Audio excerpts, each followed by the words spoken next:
Hey, what's up everyone? It's Dolbeck. Today I'm gonna speak about my unicycle and my dogs. Why? Because I love them so hard, and the unicycle is one of the best speed just to walk with the dog.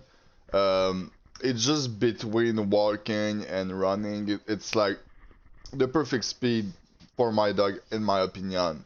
Yes, maybe my Dutch Shepherd uh, can do more. When I want to make my Dutch Shepherd run more, I use ball or the river. I just throw ball in the river and he go take it. I feel like this is a good sport. Or with a tennis racket, you just hit the ball and just fly really high. That's pretty good and it's not too bad for your arm. All right.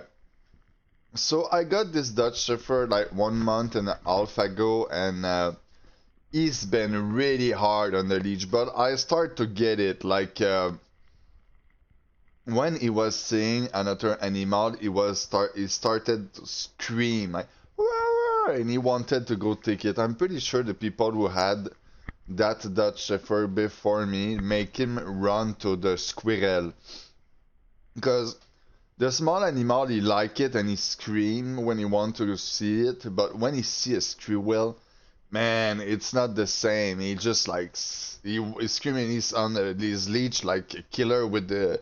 You have a lion on his back that's found there, and like, whoa, man, relax. It's crazy.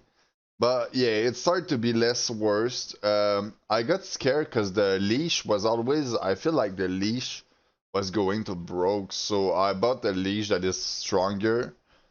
I feel with those leash it's way more rough. It's like a metal leash, so you need to take care because if you can choke by the top and it's good, but if you choke by the bottom, it can do like a whip effect on your dog and it with the leash. So you need to take care about that.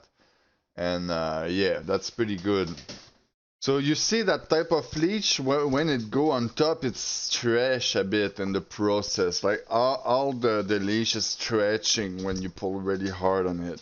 But when you go with a leash like that, it don't stretch. It just do bang really hard. And when you correct your dog, it give a really hard hit. So you see, one of the best tips that I can learn is to roll into a street or something and do some circle into the direction that you have your dog. So if I have this dog on this side, I'ma turn like that. And I'ma say something at the same time. So for me, for my dog, it's tass. So he's gonna tass on the side. And I say tass, tass, tass. And he know he's like, oh shit, something is coming. Because if you just turn like that into your dog, he's not gonna know. And doing the noise is all what he need to be aware of something is gonna happen. And it's almost the same thing when he's on the leash really, really far. You just say, hey, come back. And if he don't come back, then you correct with the leash. So yeah, this dog is an alpha, so he took time to see me as the alpha, but now you can see at the way he's looking at me, he's always waiting for my order, so he's kinda ready to work. The only thing that I need to take a big care about is the security of the other animal that is surrounding him, because I am the top in the hierarchy. He know that I am the top, but what for the other animal around, and this is what I'm gonna work for. So, so yeah, by putting a muzzle on the dog, I'm gonna make him meet more dog. And my brother have some chicken, and I think I'm gonna make him see some chicken. And if my brother already killed it this year, I'm gonna make sure he can see as much animal as possible. And if I'm scared for the other animal, I just put the muzzle on so he can approach it without harming it. And if he managed to arm it, even with the muzzle on, well, I'm go make him meet some bigger dog, and I'm gonna make sure he gets submitted by them and not only by me, like other human, other dog. I feel like your dog need to stay proud, but you still need to show that he cannot attack other people.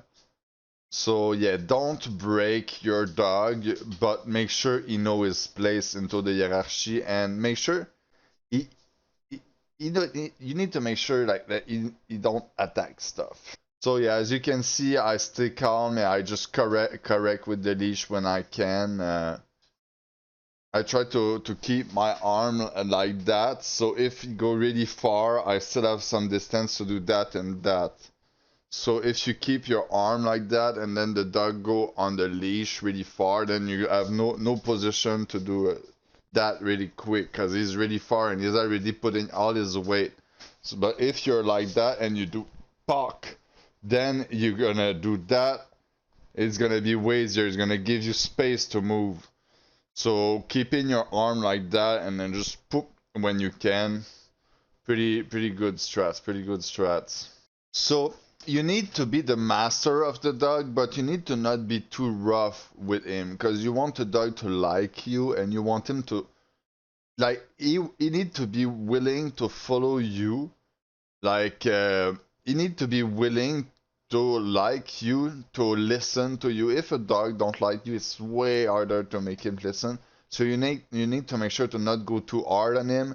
And as you can see in that moment, he had the thing on the back that pop out, and he managed to not go on the side. But most of the time, when you see that dog have the thing into the back popping up, it just go on the side on the outer. It was like that when I got it. As soon as the thing on the back was spawning, it was over. I was not losing control of the dog, but the dog was losing control of himself really hard. So yeah, the unicycle with the dog, I think it's way more safer than it looked. Because if you fall, you don't fall on your bike, you just fall in the street, so it's not too bad. And if you roll really slow, you have low chance to hurt yourself. This is why on this video I don't have any glove or anything. But I recommend for someone, for me it's 10 years that I do that. For someone who don't ride a lot of unicycle, I recommend to do dog one per one. And then when your dog is good on it, then you add another one. Because yeah, my Mastiff was, no, my Mastiff did it since like 6 years ago, so yeah, he's used to do that shit. So yeah, my thought on the Dutch Shepherd is yes, they have a lot of energy. Yes, if the master is not good, they're gonna have a lot of stress. But if you can manage to relax your dog and just to put the stress into the good direction, it's like um having a really good car to do race. If you roll at the good normal speed, it's just gonna be boring. The dog just want to run fast and should give him what you want. And if you're able to give him what we want, you're gonna have a really healthy dog. But to give him what you want, you need to be willing to give him like 2 to 4 hours. And this is really something. So as you can see, my technique, so my technique, because the dog is stalled on small animal and seems like he want to kill them.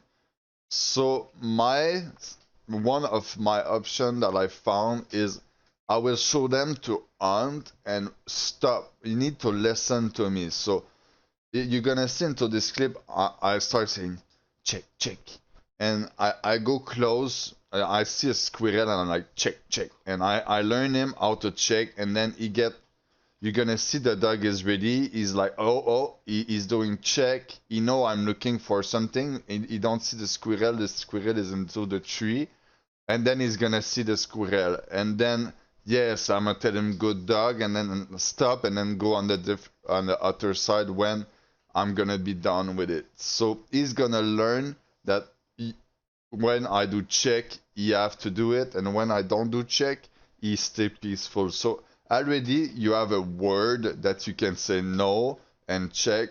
They change everything for them. Just make it way easier to communicate about aggression with your dog. And as you can see, he's not screaming anymore. Like in this video, he's not screaming. When I got the dog at the start, he was literally screaming when he was seeing a squirrel into a tree like that. Right now, he's more like happy about it. Nothing really big. So take care of your dog, take care of yourself. Peace out.